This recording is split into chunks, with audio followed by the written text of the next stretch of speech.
Right now, we're going to switch gears. This was a great discussion. We're going to go into the next to last topic of the night regarding the future of the Democrat Party.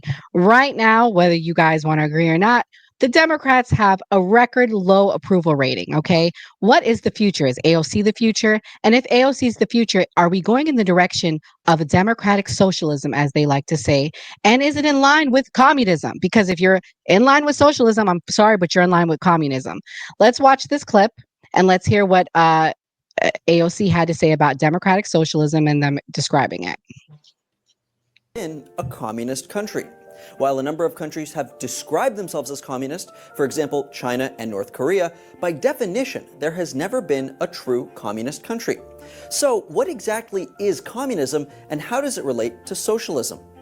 Well, it may be easier to explain what the two have in common. Both ideologies originate from a desire to limit worker exploitation and lower or eliminate the influence of economic classes in society. There are dozens of variations on both communism and socialism based on the different ways these ideologies are implemented in different countries. In short, his theory centered around the idea that as Europe transitioned from centralized monarchies to quasi-democratic capitalist economies, workers were being exploited by those who owned the means of production.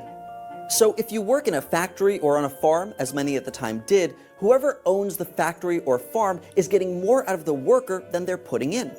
This creates an inherent inequality, giving the owners, who Marx called the bourgeoisie, power over the workers, called the proletariat. In Marxism, to fix this inequality, society must shift towards a model where the proletariat hold this power instead, by collectively controlling the means of production. That's where socialism and communism come into play.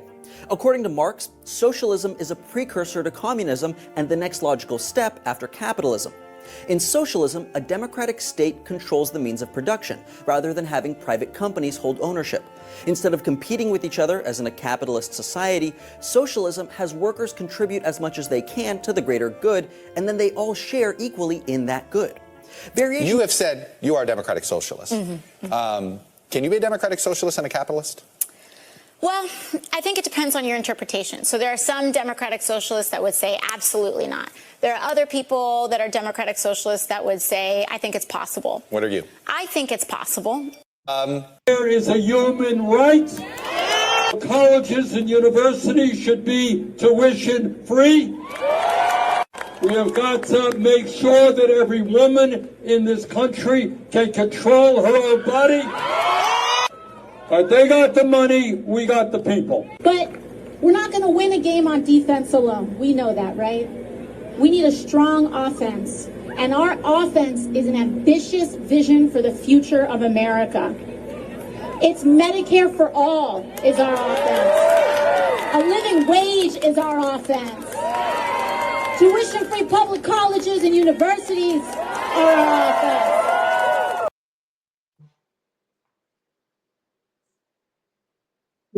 Reverend, I'm going to start with you because you are controversial as always, and I'm sure you're going to go in the direction that I'm thinking that I can't say. I have What no is your words. thought? If they, all the Republican, look, I ran for a few offices. I ran for Congress. I'm very good at no politics. If the Republicans want to win, just keep pushing AOC. Just let the Republicans push her. I tell any of my Republican friends that's on my platform, y'all just let AOC do all the work.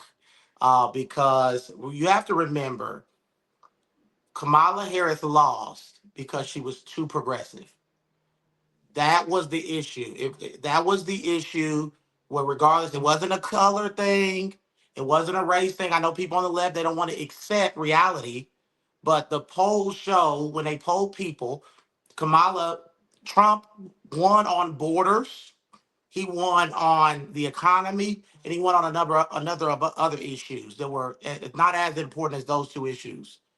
Kamala tried to go, she had been labeled in the Senate the most liberal senator. They said she was at one time the most liberal senator. So remember when her campaign came out, they tried to cover all that up. They tried to, because I am realist. America is not left or right. America is centered. Most of the country is independent. That they outdo no. That's where most of the country. They're not over. We are the political people on this live. Most people are not very political. And I know when I would go out there knocking doors, most average American don't know what's going on, right? They're focusing on their families, right? So what AOC is as far left as there is in the Democratic Party. Remember, she was a part of the squad. You know, the squad was like that part of the Democratic Party that they were scared of. If the Democrats were smart, they would push the governor from Kentucky. They would push Ben Shapiro. They would push that. I would actually be scared as a Republican of those people because they have a moderate message. The governor of Kentucky won in a Trump. Kentucky is blood red, and he won as against a Trump-backed candidate. So the Democratic Party has been hijacked by people that are burning Teslas, fighting against MSR, people getting deported that are criminal gang members. They are fighting for biological men and women's sports. These are all 80-20 issues. The polls show that Americans do not want it. I know that people on the left might feel like they do, but the average person in Arizona, which is a swing state, Pennsylvania, a swing state, Georgia, a swing state, they don't want it.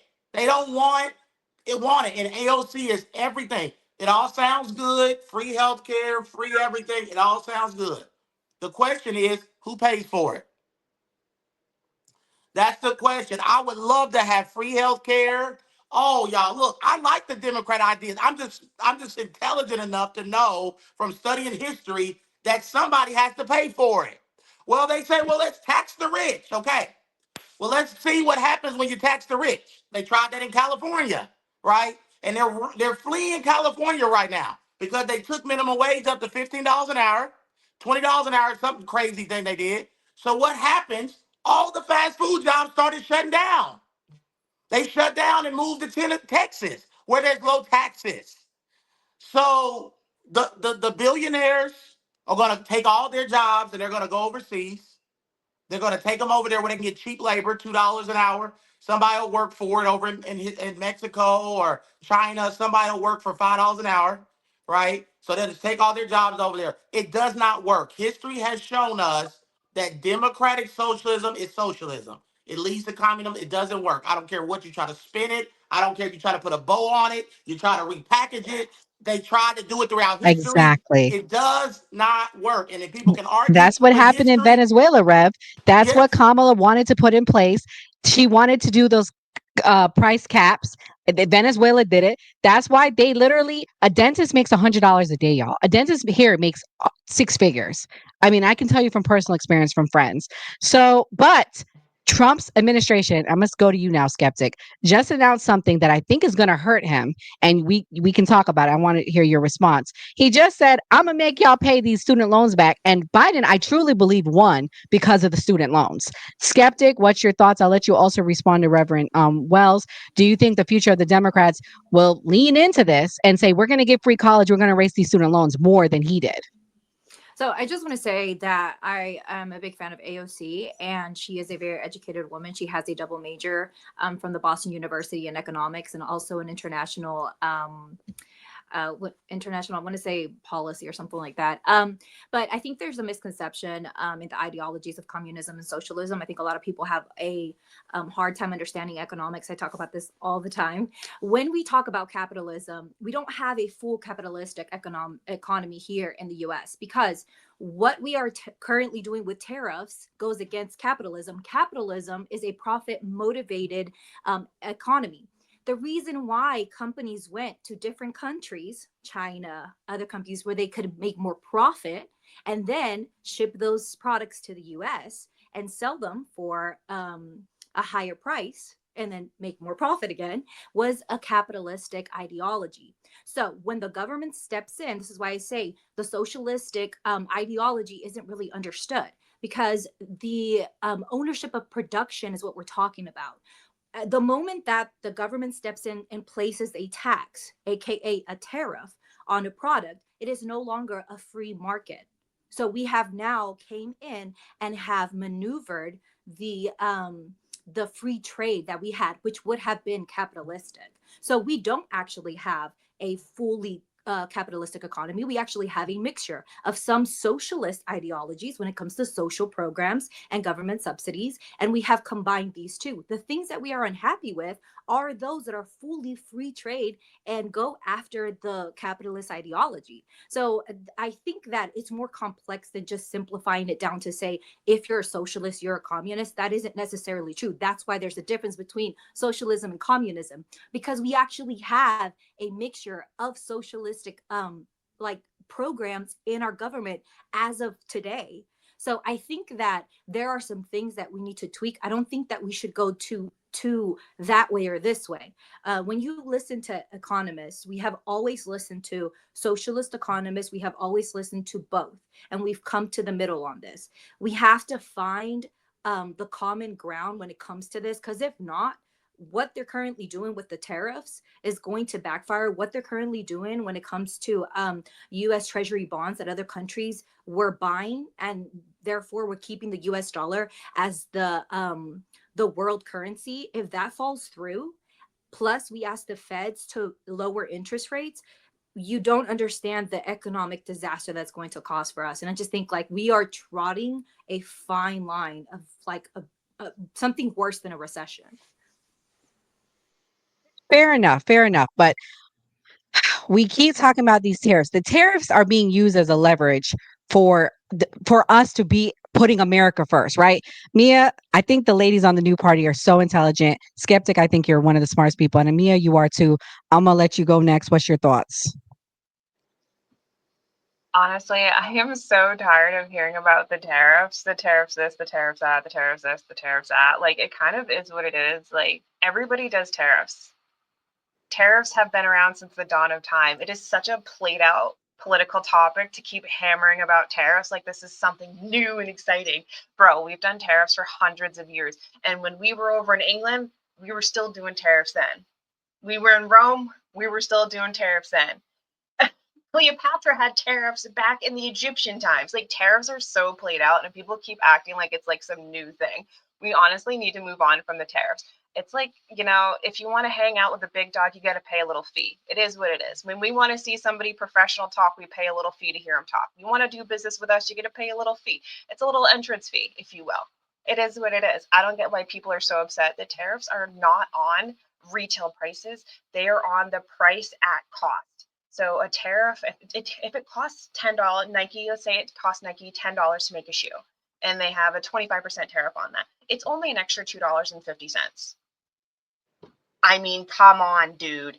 It's not that big of a deal. If you're already spending $100 on shoes, you can absolutely afford an extra $2.50. And if you can't afford an extra $2.50, maybe you shouldn't be buying $100 shoes. Maybe we're too materialistic. Maybe we need to slow our roll and stop being so materialistic in this country and start maybe getting a little bit more godly and making our own shit here. If you don't want to pay a tariff, just buy American made. It's not that difficult. Go to the Amish and get your furniture. It's not that difficult. Don't buy that IKEA crap. It's literally so easy. Why people play this topic out so much is like ridiculous to me. And I'm just going to land my plane. I'm so tired of hearing about tariffs. Buy American made if you want, if you don't want to pay it. Like, get the fuck over it. I mean, when you're buying those Chinese products, you're supporting communism. Like, you're supporting China. So, Kamal, what's your thoughts here?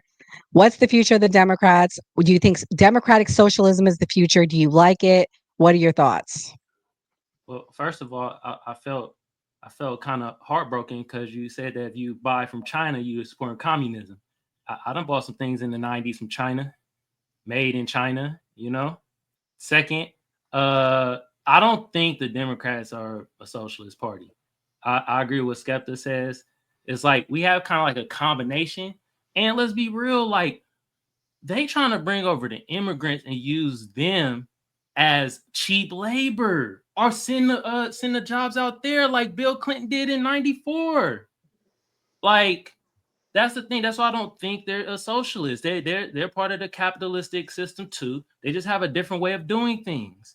That's just how I see it. I'm just surprised during that speech they didn't say immigrant not one time. That was flawless.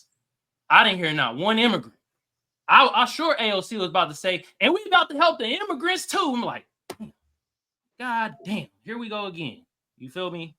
But that's just how I feel about it. You know what I mean? People in the chat, y'all funny right now. Jimmy, I got something to say. I don't be understanding people from other countries come and wag the finger at us about our politics. What is that about? I don't understand that. Bro, Jimmy, thank you for watching this stuff. But sometimes you gotta learn to just shut up and just watch. I'm sorry. You said you in France. You're in France and you talk about America got propaganda, blah, blah, blah. Man, it's propaganda everywhere. I bet you if I ask ChatGPT or Perplexity about the French government and what's going on over there, I can find some bullshit too. I'm tired of that. Comments is wild. God damn.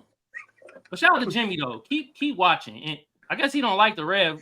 He keeps saying you saying BS. I'm just sitting here like, that's facts, bro. You just stay in France, bro. Damn. I don't understand that shit, man. Good Lord. Jesus Christ, man. I'm sorry. It's okay. Come on. I told you could be yourself. James, I'm going to need you to get in here. Okay. I think so. James, I know you're left. Do you consider yourself a socialist? I'm a communist.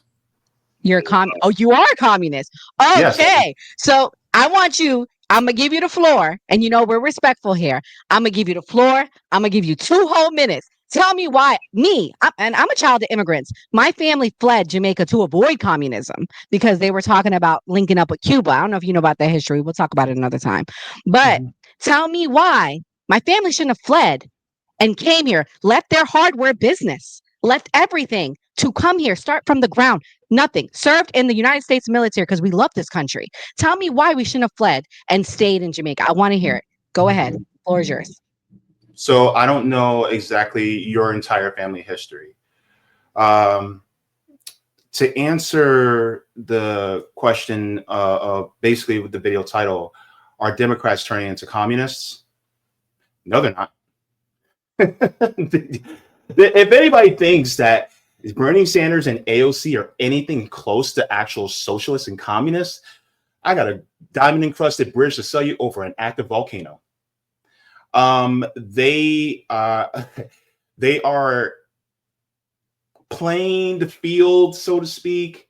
They're center left at best when it comes to their politics. Now, people talk about democratic socialism. They focus on the socialism part, but really they're focused on the, socially democratic policies, right?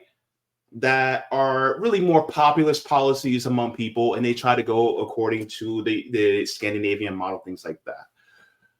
But when you look at the models that they are trying to go with, they still want capitalism. They just want capitalism with guardrails, right? The problem is that capitalism relies on exploitation of a people. Like, for instance, and I think it's Niger. Niger France was taking 70% of the uranium from Niger to power their nuclear power plants, right? But the problem is that even though Niger doesn't have, the power grid that they should have, but they're giving all the uranium to France. And France has a thriving social democracy, right? But even though it's still within capitalism, has those guardrails, somebody in the global south they're getting screwed, right?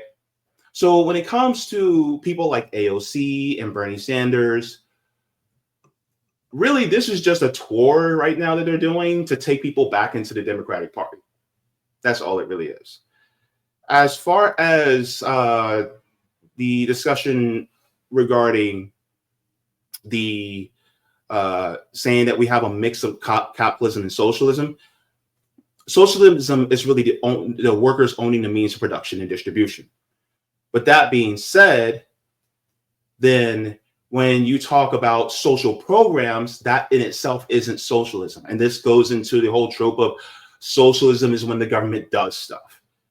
No, it's not that.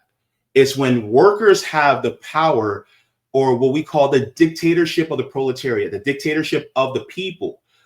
So people say, well, it's a dictatorship. We live in a dictatorship right now. The only difference is we have a dictatorship of corporate power. Now, I don't know about you, but my hope is actually in the people and having more autonomy and freedom. My hope and my goal is to make sure that we expand democracy into the workplace, because you spend a huge chunk of your life at work, and yet you don't get a democratic say on how the workplace operates. You don't get a democratic say on how these things are produced, or safety measures and things like that within your own neighborhood. And so when it comes to communism, and there's no actual communist states. Communism is a goal to reach towards, and socialism is the vehicle. So is the Democratic Party turning socialist? No, they wouldn't dare. In fact, when people call somebody like Kamala Harris, a socialist, I laugh. That is the most hilarious thing. She is far from that. Pretty much no Democrat that I know of is either a socialist or communist. None. And if they do call themselves that, I look at them with a side eye, because you're literally partnering with a capitalist organization, which is the DNC, and thinking that you can achieve socialism through them, when in reality they're implementing austerity and neoliberal policies, and really they are setting up the Republicans for success. And so I just see as is weird to me, So as far as your anecdotal experience of fleeing Jamaica, I can't really speak to that, because I don't know your family history. But at the same time, there's a lot of people who are afraid of what they think is a failure. And the question is, the failure is, what do you think is actual success? Are we going to talk about, the life expectancy? Are we going to talk about the literacy rates, healthcare outcomes, things like that? Or are we going to talk about GDP, which is really mostly measuring, the pockets of rich people? Because if we measure the pockets of rich people, then yeah, of course our GDP is going to be high. But I mean, the United States is basically a mansion where you have just a couple people living in the upper floors and everybody else is stuck in the basement. And so is that really living a life of luxury, right? It's not. And people constantly go, well, you live in America, so you guys must have it good. It's like, ain't wrong. It's about who has the most of the power and wielding that power. And the thing is, it should be flipped. It should be the majority of people actually have power. And the thing is like, you can talk about how America is a democracy, but I would contend with that, because look at both the Democratic and Republican parties, right? One does voter suppression, as far as like gerrymandering, things like that. The Democratic Party also does voter suppression. Where was the Democratic primary in 2024? Don't worry, I'll wait. It didn't happen.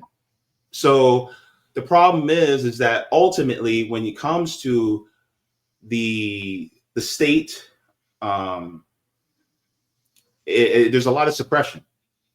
I can continue to go further, but the thing is, like, if the Democrats were turning communist, they wouldn't be voting to take the Green Party off the ballot in state after state after state, because they'd be welcoming that challenge. Well, I mean, they're a bunch of cheaters. The reality is we should have more than two parties, James, and I agree with you on that. I support the Green Party. I'm pro Green Party because I don't think two is enough, and I'm with you guys on that.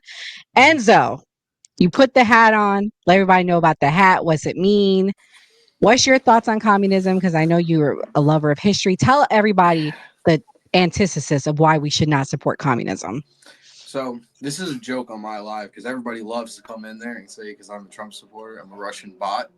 So I literally went out and bought this Russian hat with the fucking Russian hammer and sickle, just as a joke to troll people. But I mean, we can look at communism and socialism and everything like that, and look at every single country that has had socialism. I mean, look at the Soviet Union. Look what happened to them because of socialism. Absolutely collapsed, absolutely fell, and formed into the Russian Federation today. So, I mean, yeah, no, I can see the Democratic Party absolutely going like that. The number one thing is they want equality for workers. They want the workers to have the means of the production and have equal shares. So, and if you want to talk about an oligarchy and everything like that within America and saying that the 1% holds the wealth, let's look at communism and socialism. It's either you're rich or you're poor. There's no in between. There's no middle class. There's nothing like that. I'm all for free market capitalism, exactly how it's going. That's absolutely how the United States needs to stay, because it shows that the top 1% are doing the work of the 99% of the people, because they want to get out of the 99%. They want to make something of themselves. So whenever I hear the wealth disparity, that it needs to be equal, that we need equal living wages, minimum wage needs to raise. I agree with raising minimum wage from $7.25 to like $12 for people that are just starting out, 100%. But a livable wage is ridiculous in my eyes, because that just incentivizes people to stay at the bottom and say, oh, well, I can live off this. I don't need to go anywhere else. No, you should want to progress. You should want to make more money. You should want to work harder to make more money. So I deal with this on a daily basis on my lives, and I think that the arguments are just completely stupid and irrelevant, and it's just from people who just want to make excuses and have the Democrat Party just give them handouts at the end of the day. Say, oh, here's your welfare check, here's your EBT, here's this, here's that. Don't worry about anything. You don't got to work hard. That's exactly how I look at it. Instead of doing that, get off your ass, work hard, and make something of yourselves in America. It's the land of the free and the land of opportunity for a reason. Let's keep it that way. Unless you talk about Israel. What about Israel? I don't agree with what's going on with Israel. So everybody. I'll talk against Israel. I don't agree with what's going on with what Israel's doing. Okay. Yeah. I agree with You what know, Israel is we doing. ain't gonna really talk on that tonight, because we have a documentary coming out, The Truth About Palestine. So everybody watching, coming out May 15th, we are going to get into the history of Palestine, because believe it or not, the left and the right agree on a lot of things. Okay, I'm going to let you know that from now, James. We probably agree what's going on in Gaza is disgusting. We all, for the most part, a lot of people agree with it, believe it or not. But Gray, to stick on topic here, what is your thoughts? Tell me why the Democrats are not going towards the direction of socialism, communism. I know you are a Democrat for life, blue no matter who. I feel like everybody said what needs to be said, but I will drop a fun fact that I don't know that nobody's brought up, is that Trump himself is trying to make a new tax bracket to tax the ultra wealthy. So I guess if Trump's a communist too, because supposedly that's what he's trying to do. I don't know if you guys knew that. No, that was a nice fact. Thank you. Yes, thank you for supporting Trump even more. Thank you for saying why 2026 is going to be a red wave again. Thank you. 2028. Thank you. So the last topic of the night, guys, regarding this issue, the other issue that the Democrats lost, the reason why is due to their stances on, the transgender LGBTQ stuff. And we're going to end that as our final issue of the night regarding it. Let's watch this clip. Are fed lies that their country is and has always been a racist country and deserves to be dismantled. Joining me right now is 1776 Action Senior Fellow and survivor of Mao's revolution, Xi Van Fleet. Xi, thanks very much for being here. It takes courage to write what you did and certainly talk about it. You grew up in Mao's China. Tell me more about Mao's China. Many people believe that Xi Jinping models himself after Mao Zedong. Absolutely. He is really launching the Cultural Revolution 2.0. But I grew up in Mao's China, and I am one of those students, millions of them, that have been indoctrinated in the government school. And I see the same thing happening here, that the left is indoctrinate our kids and weaponize them as their property, just like what Mao did to us When I grew up, we were taught that we were not really the children of our parents. We belonged to the party and we belonged to Chairman Mao. And during the Cultural Revolution, many children turned against their parents, reporting their parents for incorrect remarks, and some ended in jail, some even being executed. And seeing here in America is heartbreaking. Children have been taught the woke ideology. Many children now question their parents' value and their parents' basically point of view, and call them racist and bigots.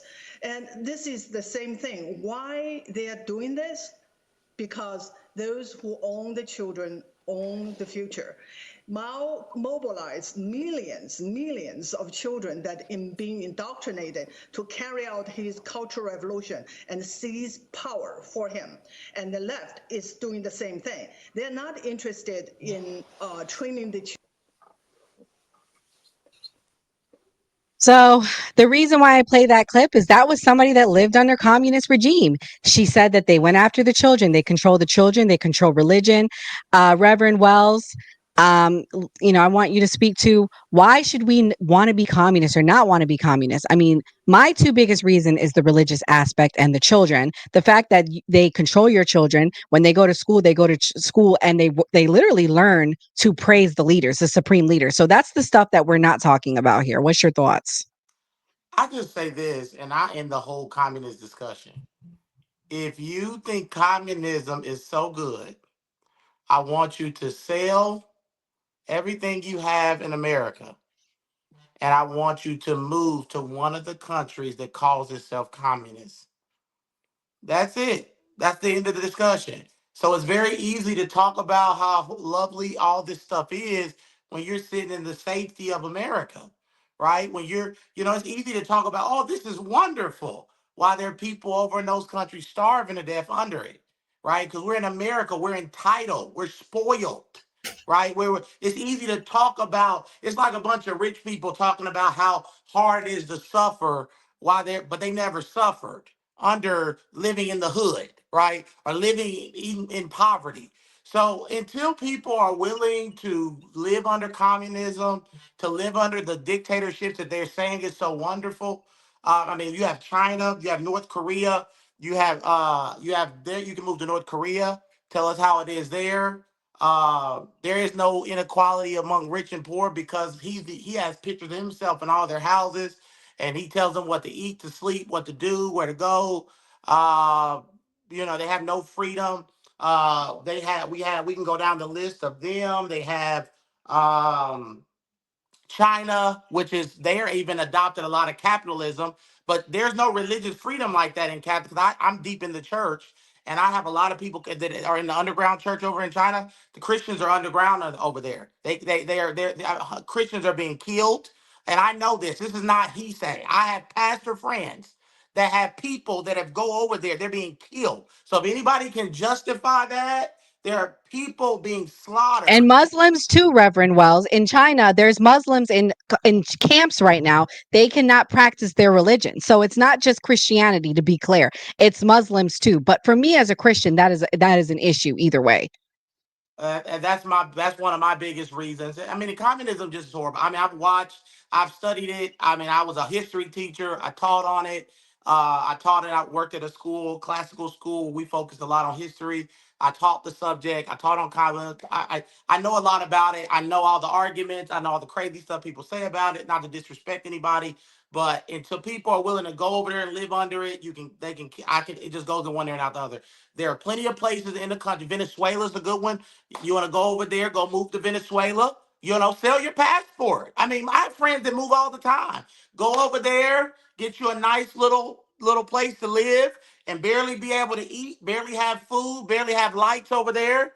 And you got that air condition that you're sitting in and those nice clothes you're wearing. The least of their worries is the the oligarchy that we're talking about over here. Because the reality of the situation is 80% America lives better than 90% of the world. That's the reality. I had a pastor that came to Africa I have a pastor friend that just had lunch with me. He said they worship America in Africa. You know why? They look at it as the land of opportunity. Their dream is to one day come here. So there are people that are dreaming to sit where we're sitting, and we're talking to that's why Trump won the vote. That's why he won. Because the Democratic Party has become so anti-American. I can look at, I can ride down the street and say, me and my wife, we have fun with it. We'll ride down the street and we'll say that's a Republican house because they'll have a flag in front.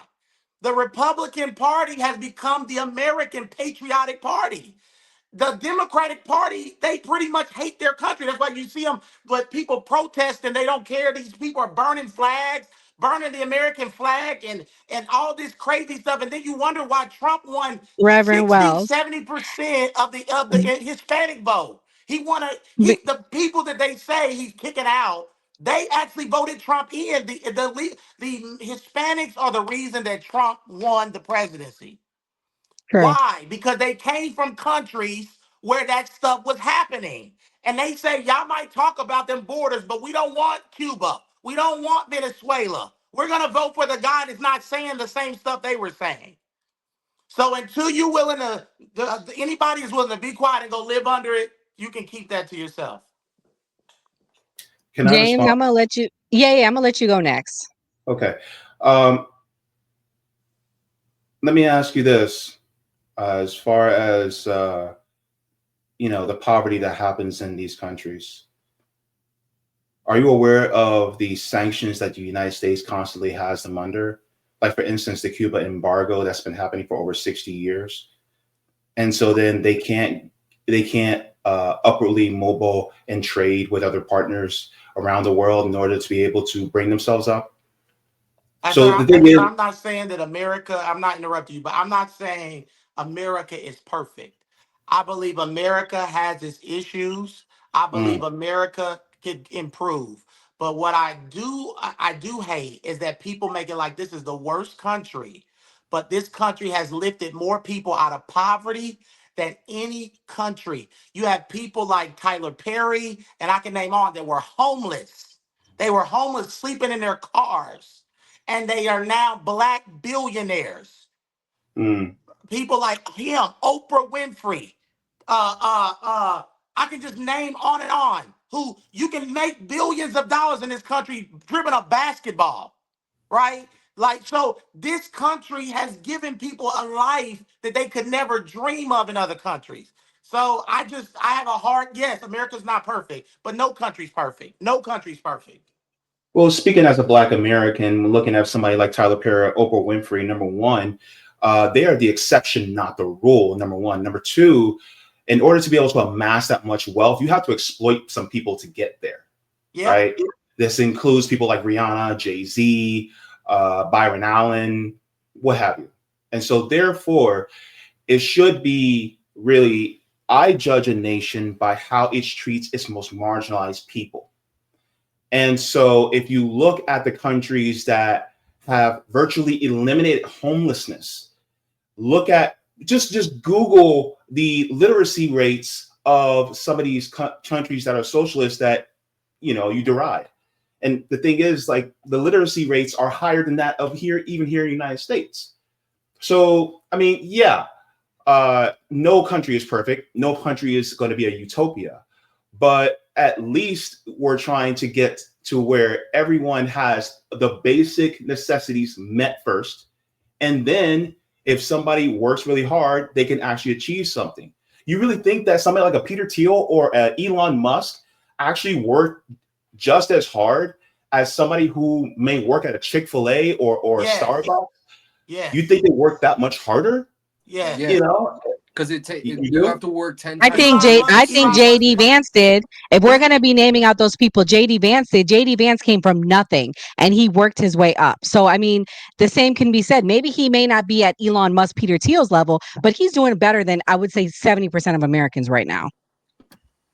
I mean, just look at look at Obama. I mean, we can go Obama. We can talk about Obama. We can talk about the fact, and that's why the racial thing kills me when African Americans they they focus so much on race and victim mentality. And I talk a lot about that on my platform, and I'm getting hate while I'm talking to y'all. I'm literally thing is going off. Black people who are hating me because I speak so about our community. And it's not because I don't like black people. I love my people. But sometimes we have been trapped into a victim mentality. And it's been fed to us. And I had to break that mentality that we're so oppressed and we're so marginalized.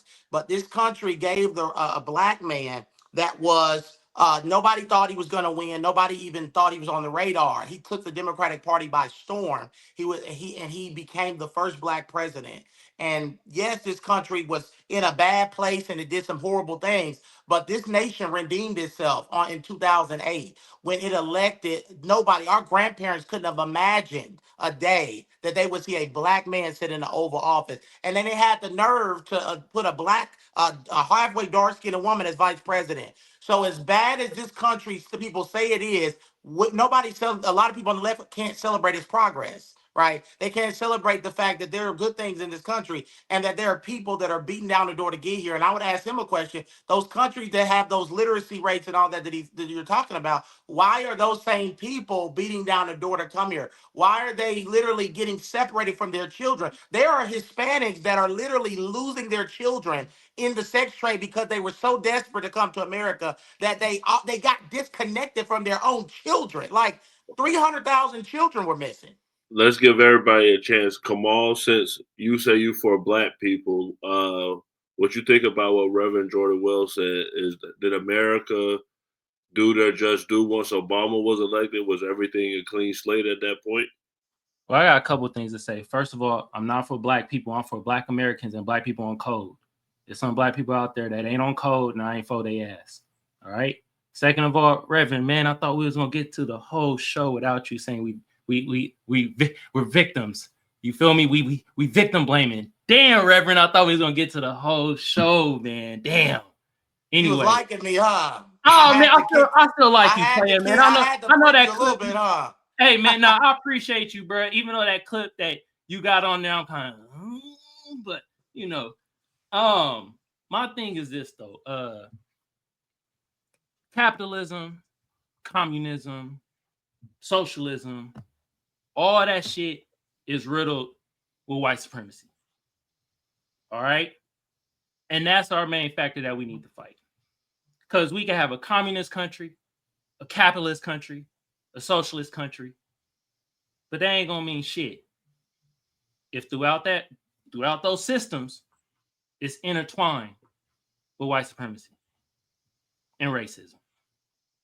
So that's just how I look at it with things and stuff like that. Like, yeah, it's bad in capitalism, some good in capitalism, good in communism, good in bad in communism, socialism, all that. Yeah. But us as black Americans and black people, we're gonna have to deal with the same ugly ass beast of white supremacy, no matter what system we in.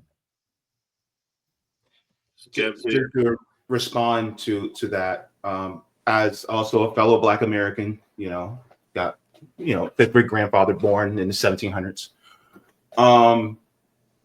As far as racism and things like that, I think that it is imperative that we continue to fight that fight, because